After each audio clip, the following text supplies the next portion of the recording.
قرآن کریم میں بے شمار اقوام یعنی بے شمار قوموں کی تباہی کا ذکر ملتا ہے۔ جہاں اقوام کی تباہی کا ذکر ہے وہاں قرآن کریم ایک راز کی طرف اشارہ کرتا ہے، اور وہ راز یہ ہے کہ اقوام کے عمل کے مطابق ان کے عروج و زوال کے تمام فیصلے دنیا میں کر دیے جاتے ہیں۔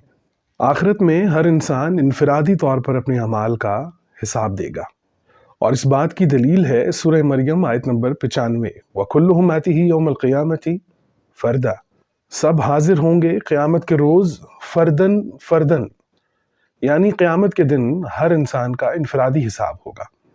بحیثیت قوم تمام فیصلے دنیا میں کر دیے جائیں گے۔